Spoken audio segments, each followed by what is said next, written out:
Fapatlan bo kha apa nena ki le khan apa lo soidan trong kam kha ka thinlung khoi thina he ka fapa hi athia alo nung le ta ni hi ati ni chu enge thi zia ka de chuan pa ang chung lo pathian ne na ingka thalo soina ni una tu dam central chung hian alo thi the thlat ani chu ne chan vo sang tak tak nei chung te hian alo thi the thlat ani chu rong bol tu ni reng chung hian alo thi the thlat ani chu enge zia pathian en kan ingka that lo chuan mi thi kan ni tina ni thu puna po khana soi kha thireng chung sia nung mingi puthi ti una to chu chu ni pai mo theu mai chu ni masila engtin nge kha fa patlan bo thi kha alo nun le tak ti la hi pai mo deuh chu athil ti sual zong zong simak alo kira kapa vanmi chunga le nang ma mit mu in thil ka ti sual ti ya una do thu pha ti tak zida alo choina kha ni alo nun le tak chu apa ni na kir khan mo amoi ka ti em chu ni masila pa chuan puan thaber ber khan la ulati asua thu phan choi tak chia khan asuala impuan na thang chia khan apa chuan puan thaber ber khan la ula lo tinghal chu lo tuam hlom hala do ni chu ke ni chuan in min shem mai nga ka thil ti man min mu tir mai nga te kan ti alo ni lo mol pho te kan hlaw te alo ni lo re re bible ne lo in mil chi lo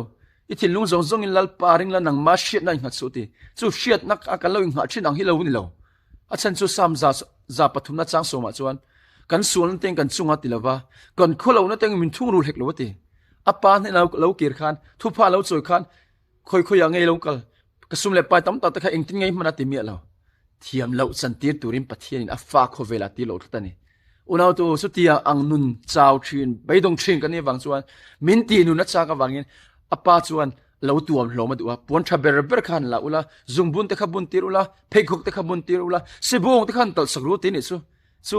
unaw tu a phul lo ma se chu mangai na chuna lo tuam lo mani nang le ke nun hi unaw tu kan phul lo kan hun kal to chia te hian unaw tu miron zui tro kan phul lo pathian khong ai nei kan phul lo ma se su tiang chuan min te tat lo lom unaw tu hallelujah mangai na am lo sim tira duwa mangai na mi lo tuam lo ma lo duwa mangai na mi lo ti nun le adu ne so unaw tu alo nun le dan so hallelujah moi lu tu athil ti sual ti tak zara sim alo ki le khan he ka fa pa hi athia alo nung le ta ni ho uilo mang u ho u thil tro pui tak ani tin unaw tu kha pa khan afa pa kha alo kuang ko len isu ho tu lo kirang hallelujah amen kirang u thu pha choi la in puang ela hal minunga chon lalpan min siam le ro se lalpan a thu kan zata ma som se amen